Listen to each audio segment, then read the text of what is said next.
Ooh, yeah. Oh yeah, nice maneuverability and takeoff. Kind of want to fly this thing.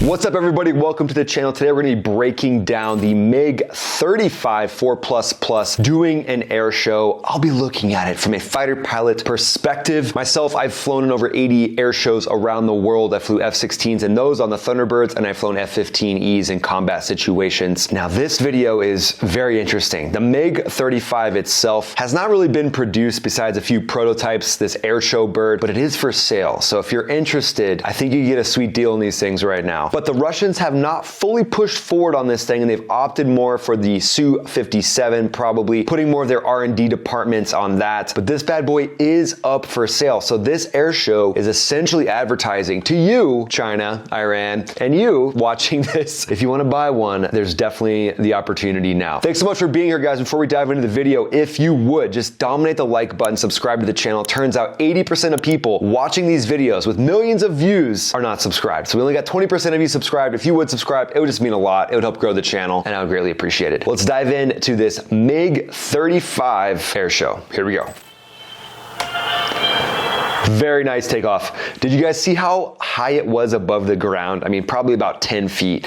And that's something that I've seen these Russian pilots do quite often, is they're not afraid to get down to about 5, 10 feet. Something that I'm thinking a lot of when I'm low to the ground is, am I gonna scrape this jet? Because the altimeter really only goes down to about 10 feet, and it's not really reliable below like 20-ish feet. It all kind of blends together. Things are happening really quick. So ultimately, that's a risky thing, but it does look cool. But since we're here looking at the bottom of the aircraft, so the MiG-35 itself, it's kind of the last one in the Fulcrum series. Now the Russians have kind of opted more for the flankers. This is more of the legacy aircraft that's now been brought into the modern times. But something that I enjoy about it is it does, to me, have a flair of an F-15 combined with an F-16. It's got those intakes underneath the aircraft, but yet it's bigger, twin engine, so it's got those kind of F-16 mixed with like F-15, legacy F-15, and it's kind of got MiG-29 on steroids vibes, and that's something that I can get into. Not the steroids part, just the vibes part. And it just sounds good. It does sound nice. I gotta hand it to them on that one. So taking a peek right there, you can see there's no wanker, and not even like a big wanker in between the engines, but there is a decent amount of space. Now the reason why there is that amount of space is because off the shelf, this MiG-35 is not gonna come with thrust vectoring. However, act now and you can upgrade to a thrust vectoring system. How good is that gonna be? Any time for me, you get someone saying, we can add that on. Yeah, we can add that on. It just doesn't work out well. It's like a Lego set that gets heavy, not efficient, kind of like the Boeing 737. I mean, they've tried to add things onto that, and it's just a nightmare. So ultimately, adding things on while the option is there with this, with that much space in between the engines, I wouldn't recommend it. So when you buy one after watching this video, after subscribing to the channel, you might want to think about not adding on thrust vectoring, unless you're really wanting a project. And remember, you can't save her. Nice barrel roll. Okay, sweet.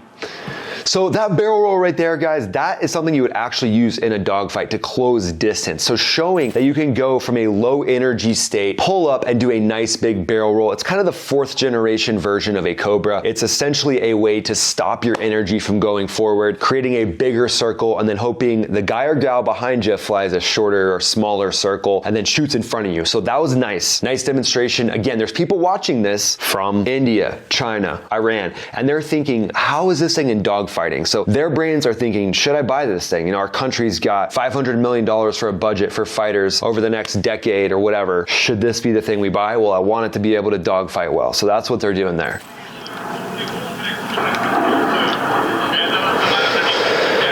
Looks like a nice dedication pass coming up. Right there, you can see the front on view of the jet. Big intake, so possibly big radar signature as well. Some vertical performance. That just sounds good. I mean, it does have F-15 vibes to the sound. Can we get an ASMR of this, please? Just while I'm sleeping, like just 8 hours of fighter jet engines. All right, showing some roll rate. That didn't look like max deflection roll rate to me. That just looked like a lazy aileron roll. But sometimes it's deceiving when you're outside the jet, and it could be actually really fast inside the jet. Ooh, all right, aileron roll.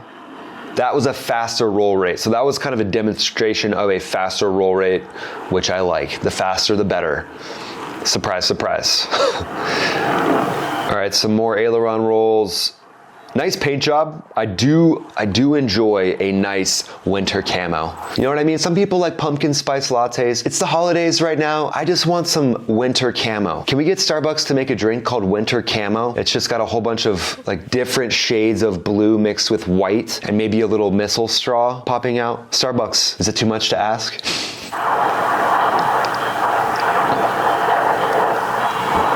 Yeah, nice, beautiful view of the paint job there. I'm surprised the bottom doesn't have some paint as well.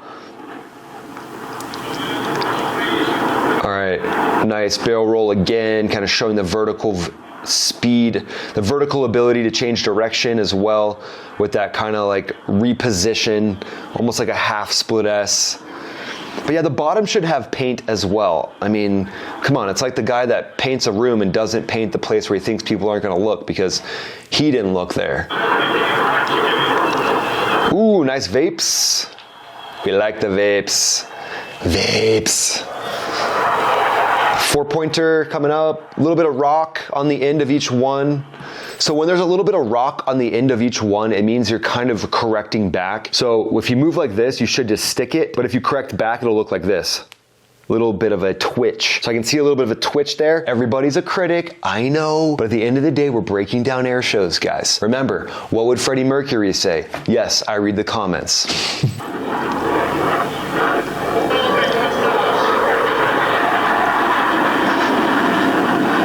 Yeah, those engines just, they're beautiful. They sound very nice. Sound is one thing, performance is another, but so far they're pushing this thing around pretty good. And I like there's not a lot of black smoke belching out of them like the MiG-29 has, so that's obviously been fixed with these engines. Nice work. Ooh, yeah, going up.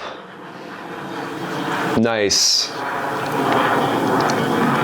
Yeah, good vertical maneuvering. In a dogfight like that, being able to go straight up, redirect your energy, use some rudder to fall down, then reorient your lift vector. That's really nice.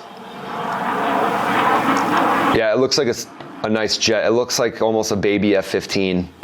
MiG-29 on steroids, baby F-15. This all makes sense. Boom, there's stopping the energy in mid-air.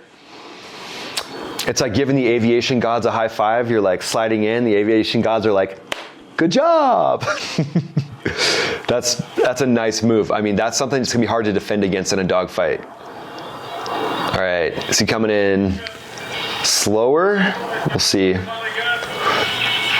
Yeah, it looks like high angle of attack pass here. Yeah, the thing that I like is he got slow really quick. So when he flat plated his energy like that, he kept it slow, and now he's coming around the circle really slowed down quick. He didn't take a ton of time to slow down. And in an air show or a dogfight, you slow down fast and you speed up fast. That's the goal. And then there was a little dancing of the stabilizers as he's powering out of that. More so than what I've seen on the 5th generation jets. When you look at the Su-57 and especially the F-22, yeah, you get some deflection, but especially the F-22, it's really gonna be very precise and it's kind of thinking ahead. It's kind of like a Tesla. It's like 2 steps ahead of a gasoline automobile on ice. The Tesla can literally adjust power to each wheel in like 0.03 seconds or something crazy like that. Whereas a gasoline car needs like 0.1 seconds. It's nothing crazy, but the Tesla is gonna react faster. And to me, that's a good flight computer comparison. So yes, it's me being an Elon fanboy, but it's also me comparing the flight computers in different step-ups of jet. So this being a 4++ jet, flight computer is gonna be a little bit slower, okay? Now you go up to an F-22 and likely, the Su-57 is gonna have something similar. You go to that and the flight control computers are gonna be more modern and they're gonna have more of an ability to adapt ahead and be ahead of the game.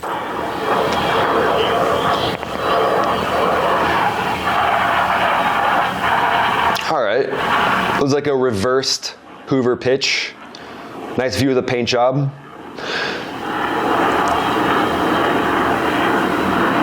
Guys, interesting fact, this can be a 2-seat or a 1-seat. If it's a 1-seat, they can actually put extra gas in the back, supposedly. Which just seems kind of weird. All right, looked like a just kind of regular pattern, nothing crazy on the landing. And there you go, these Russian jets, the drogue chutes.